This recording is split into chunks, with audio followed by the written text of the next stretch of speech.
Since I fucking been fighting cancer, I'm gonna smoke my ass off. People say, "Oh, you still smoke weed?" No. Yes, I do, and I support it, and I still endorse it 150%.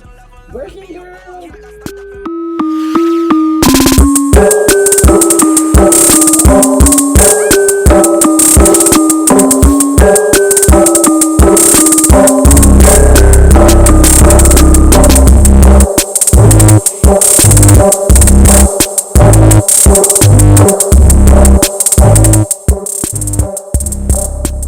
Mr. Five here.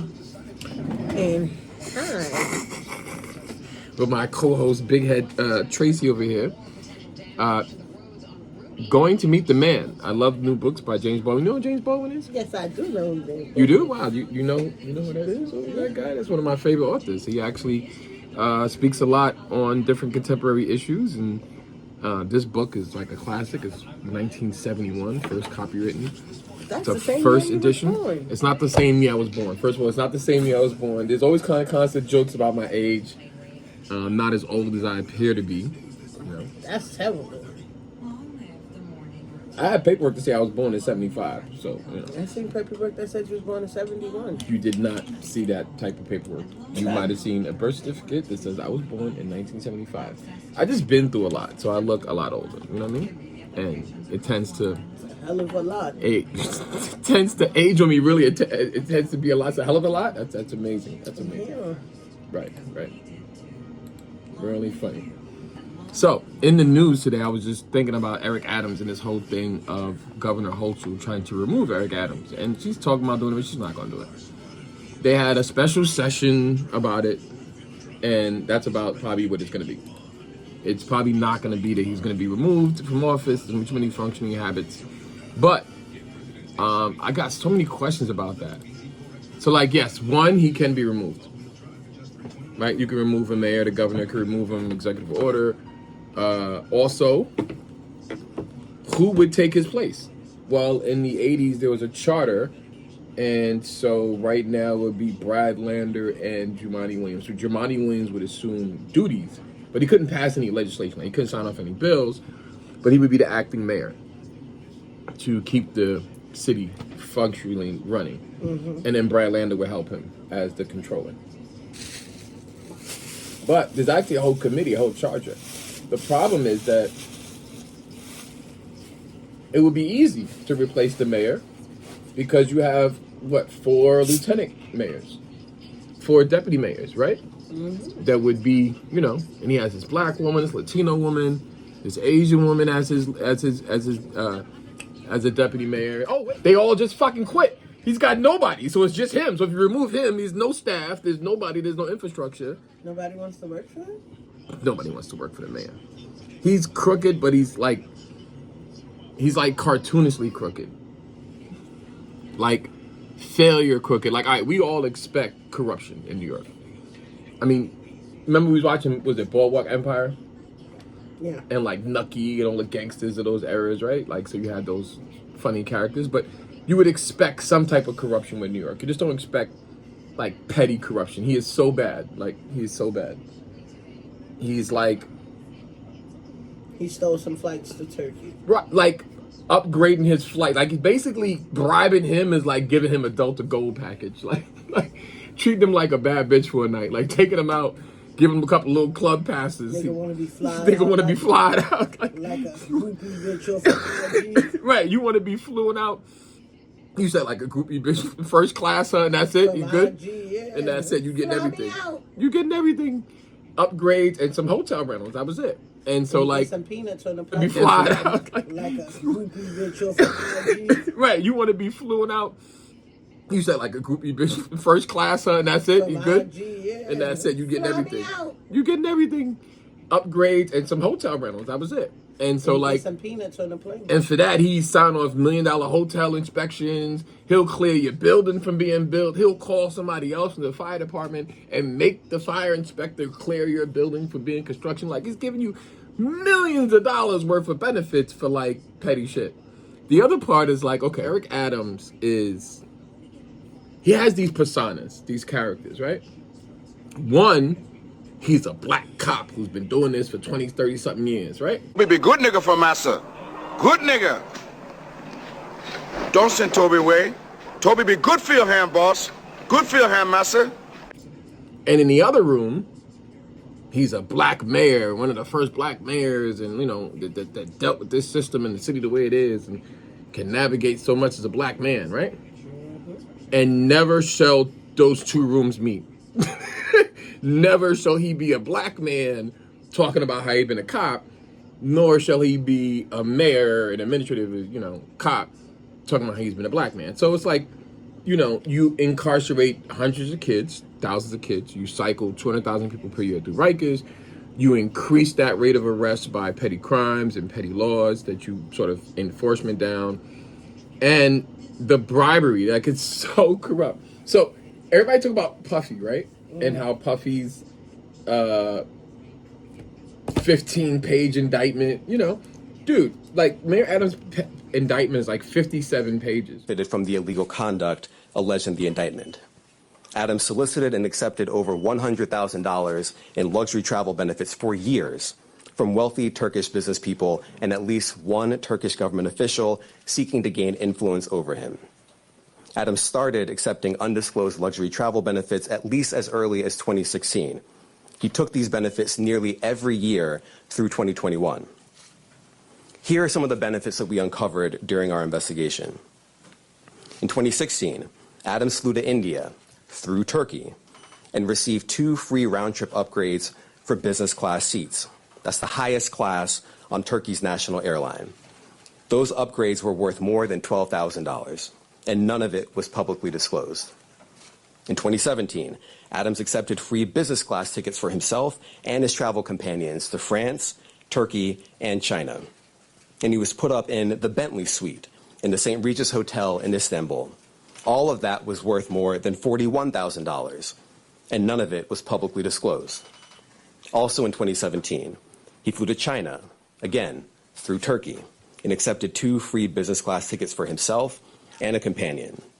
Those were worth more than $16,000, and none of it was publicly disclosed. In 2018, he flew to Hungary through Turkey and accepted free upgrades for business class seats. Those were worth more than $12,000, and none of it was publicly disclosed. In 2019, he flew to Turkey and accepted a free upgrade to business class for his companion and a free stay in a lavish suite at the St. Regis Hotel in Istanbul. That was worth more than $9,000. And again, none of it was publicly disclosed. In 2021, Adams solicited business class tickets to Istanbul, stays at luxury hotels and resorts, yacht tours, and meals. As we allege, he asked to pay a nominal fee for all of this in order to disguise what we allege were in fact bribes. He canceled that trip at the very last minute, but the benefits that he solicited were worth more than $21,000. And later in 2021, Adams flew to Ghana, again, through Turkey, and accepted free business class ticket upgrades and other gifts while he was on a layover in Istanbul. Those benefits were worth more than $12,000. And just like all the other benefits I've just run through, none of it was publicly disclosed. Now, I want to be clear. These upgrades and freebies were not part of some frequent flyer or loyalty program available to the general public. As we allege, this was a multi-year scheme to buy favor with a single New York City politician on the rise, Eric Adams. Now, this is a chart with all of the undisclosed travel benefits that we uncovered during the investigation. We just list it all out here. You see the year, 2016, 2017, 2017, 2018, 2019, and 2 in 2021. The destination, India all the way to Ghana. The benefits, the free upgrades or free tickets altogether, the hotel stays, and the value. And if you just sum up all the dollar amounts here, you get to more than $100,000. Of cartoonish corruption. You know what I mean? Like cartoonish, stupid corruption. Like, okay, in New York State, we got some corrupt politicians. Remember, what was his name? Menendez? The Spanish guy and his wife who came to court and was like, we ain't do nothing. They went to their house and found like gold bars and like he had like hundreds of $1,000s in his wife's pocket and she had $500,000 in her purse. Gold bars, cash, and a car. Prosecutors argued they were all bribes U.S. Senator Bob Menendez accepted. This case has always been about shocking levels of corruption. Hundreds of thousands of dollars in bribes in the form of cash, gold bars, and Mercedes-Benz. After a 9-week trial, the jury convicted the 70-year-old senator from New Jersey on all counts. The case agents seized gold bars, nearly $500,000 in cash, and a luxury convertible. Prosecutors said the Democrat took the bribes and abused his power as chairman of the Senate Foreign Relations Committee to protect allies from criminal allegations and to enrich associates, including his wife. Prosecutors said he took bribes for helping Egypt access military aid worth millions of dollars. Menendez and his attorney. That shit just hanging around the house, just chilling. Yeah. Like, all right. Just chilling. At least this nigga was cartoonishly corrupt. Like, he was getting gold bars as a bribe. Meanwhile, our mayor was getting, like, upgrades. like, flight upgrades. Now, the crazy part is not only that, it's the communication. Like, they literally was talking to the mayor and the mayor's aide, like, you sure this is not illegal? He's like, nah, don't worry about it. And then, like, you'll see, like, the text messages, text messages be bubbling, they waiting for the answer, and then, like, 10 minutes later, they're like, nah, it's all right, he's cool, he said don't worry about it. Like, what the fuck? Like literally, the communication was so bad. I think it was so bad one time they went to his black girl, the black girl who was running for him. The one that was in the bathroom? The one she ran to the bathroom. And while the feds was like interviewing her, she's like, I gotta go to the bathroom real quick. And then so she goes to the bathroom and started deleting the text messages. Lies. Moments after New York City Mayor Eric Adams was indicted on criminal charges by a federal grand jury, the 64-year-old delivered a defiant response.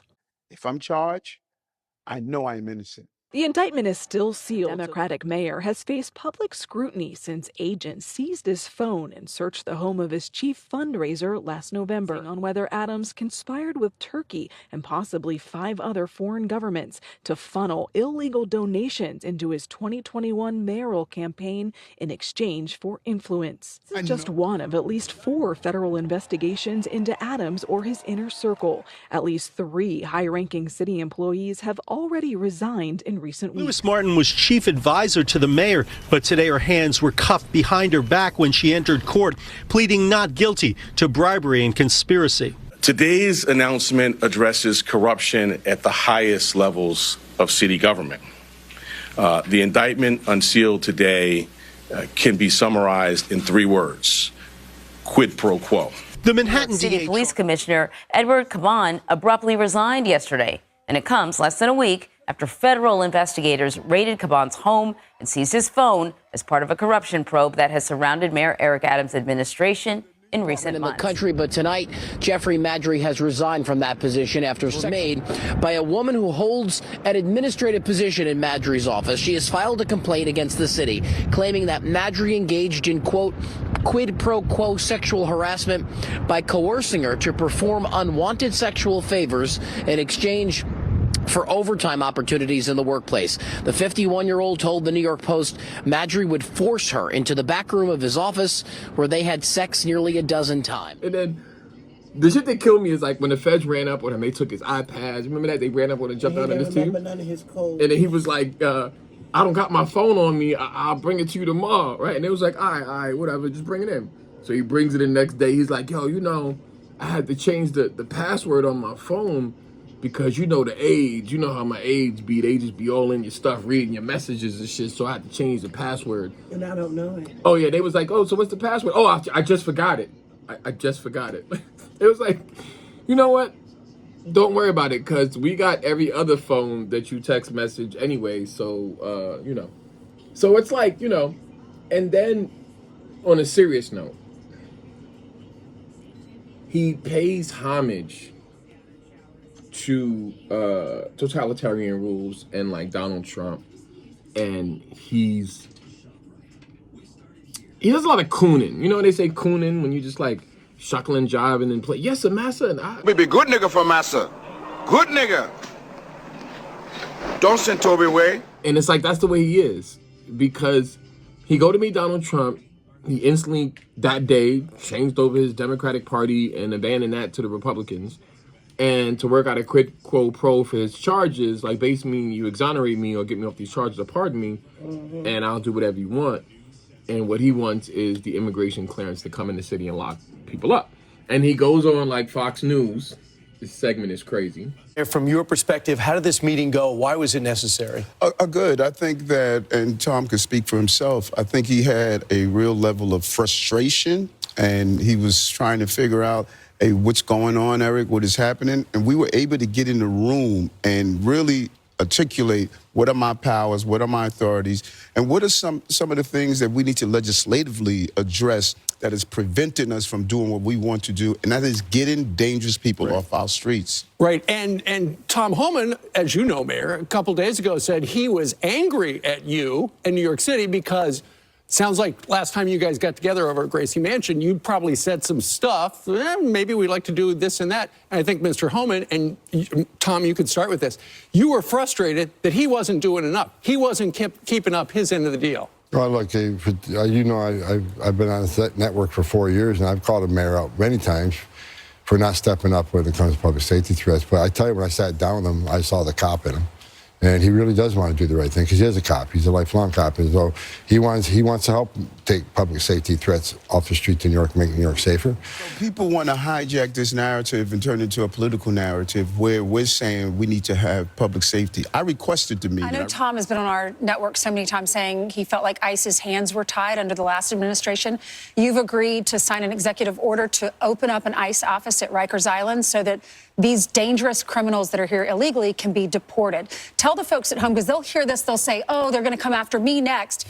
You said these are the worst of the worst. So who is at Rikers Island that will be deported? What have they done? And you bring in 2 points where the far left has hijacked this narrative. ICE is running in our schools, ICE is running in our churches, and they are creating this frenzy. They're not in the business of just grabbing children. And we need to, just stop all this noise.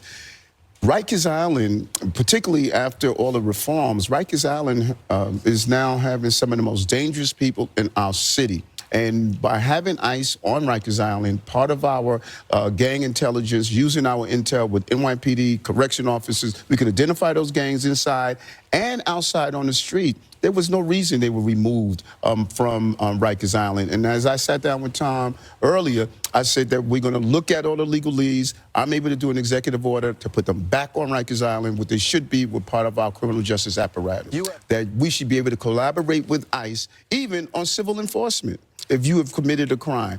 That part of the bill is wrong. But everyday people who are here until they're moving to be documented, if they are going to school, working, paying taxes, then they should be able to provide police services, hospital services. Children should go to school. That is what we're saying. You don't agree with that, Tom? I don't agree. I think sanctuaries are sanctuaries for criminals. But we walked out of the meeting yesterday, and getting back on Rikers Island is a game changer. We can get, not only we get the bad guys before they hit the street, the intelligence of how the TDA operates, where they're operating, all this intelligence they gather at Rikers Island, we'll have access to. But no, I'm strictly against sanctuary city status just because I think sanctuaries are for criminals. Right. And they're a magnet. But the beauty here is that we're allowed to disagree. Right. But we do agree on the fundamental that no matter who you are, it should be safe. So that's what people are missing. My life is sitting down with people I don't agree with 100% of the time. I don't agree with myself 100% of the time. But when Tom and I are in a room, we're both saying one thing. No matter who you are, if you're hurting innocent people in this city and in this country, you don't have a right to be in our country. Well, here's the thing.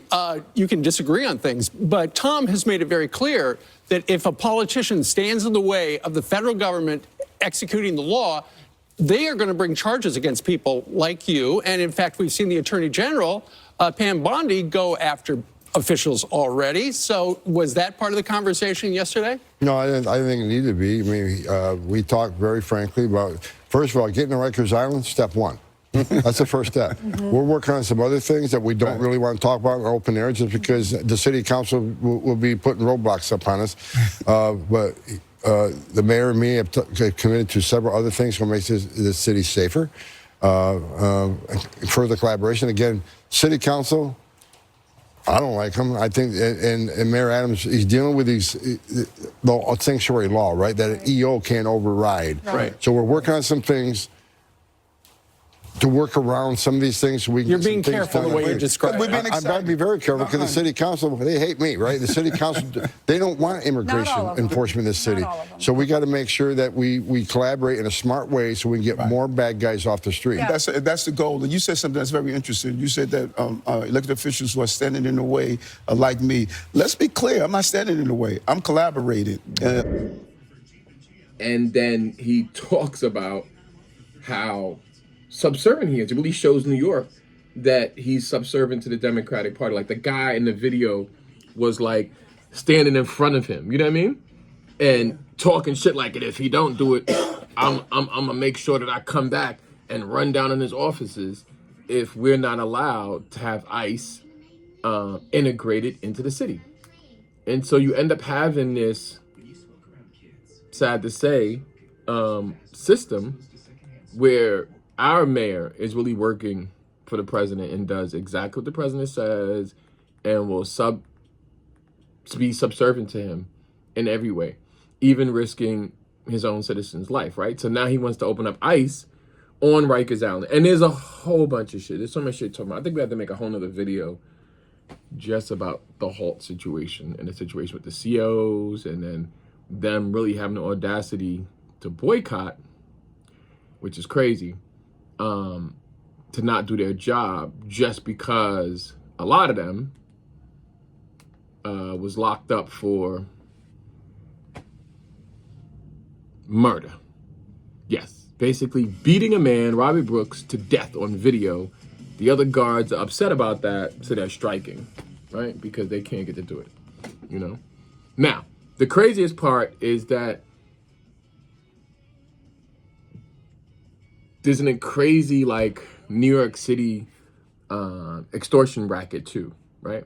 So the ex-commissioner, the first Latino commissioner in New York, has a duplicate twin brother. He's also seized the phone of his identical twin brother, James Caban, over allegations that he worked as a fixer for Manhattan restaurants and nightclubs, using his police connections to help those businesses fight violations, including noise complaints. On Monday, Commissioner Caban spoke at a briefing on public safety. Go away if he paid the police commissioner's brother. And he says it was a worker in the mayor's office who tried to help arrange that deal. Chief investigative reporter Jonathan Dienst joins us now with details. Chuck, the bar owner had his permits, his liquor license, and his share of noise complaints. Seeking help, he says he was introduced to a mayoral staffer and then to the twin brother of the NYPD's top cop. And then he says he was asked for thousands in payments. I swear. Yo, this shit is like the fucking movies. Like, I swear to God. Like, you can't make this stuff up, right? So he has a twin brother, and his twin brother, guess what his twin brother does, man? Extort people? His twin brother runs clubs, has an entertainment company, does all this stuff, right? And so if you pay them right, guess who's showing up to your club, give you some support.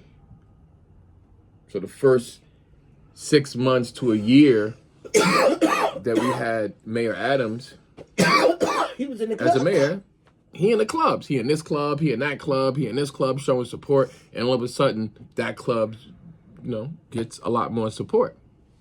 That club gets a lot more attention. So the other part is this. Would charge the club owners security? On top of that. That's another payment, right? And then would literally say, look, if your club gets a complaint on 311, then just let us know, we'll take care of it. And so it became this whole system of supporting the businesses and helping the small businesses for profit, though.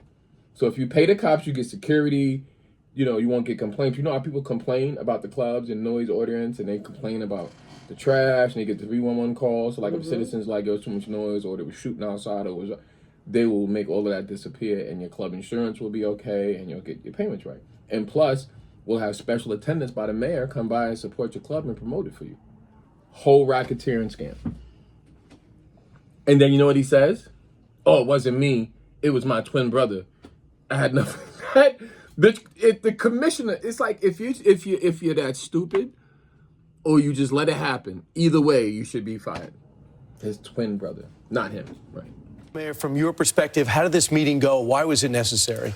Good. I think that, and Tom can speak for himself, I think he had a real level of frustration, and he was trying to figure out, hey, what's going on, Eric? What is happening? And we were able to get in the room and really articulate what are my powers, what are my authorities, and what are some of the things that we need to legislatively address that is preventing us from doing what we want to do. As a former member of law enforcement, I'm very clear. We follow the rules.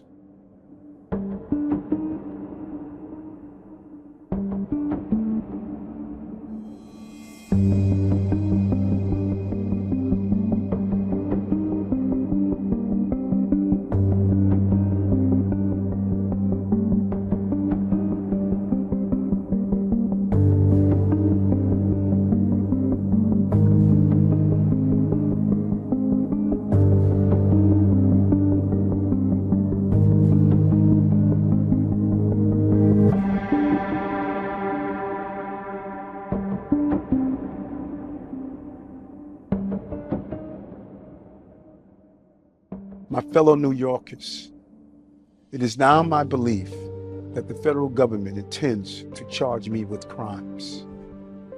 If so, these charges will be entirely false, based on lies. But they would not be surprising. I always knew that if I stood my ground for all of you, that I would be a target, and a target I became.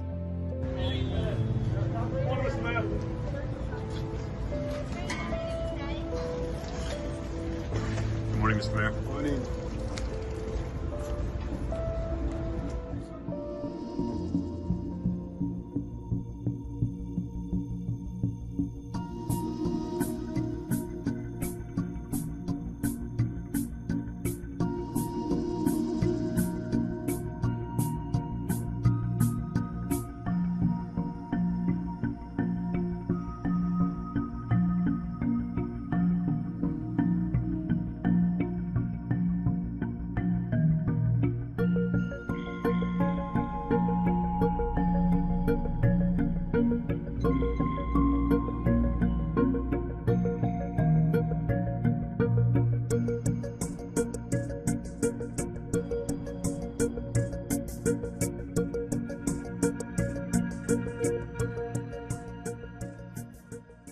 Even Ray Charles can see what's going on. And I've said over and over again, I've done nothing wrong. Let the attorneys do that. I have to run this city.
about that. Think about my attorney, Alex Spira, one of the top trial attorneys in the country.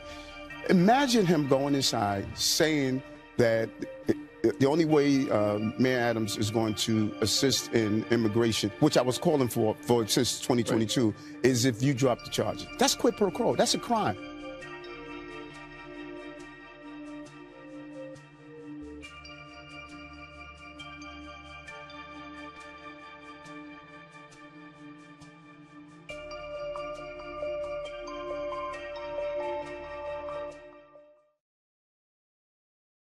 As a former member of law enforcement, I'm very clear. We follow the rules.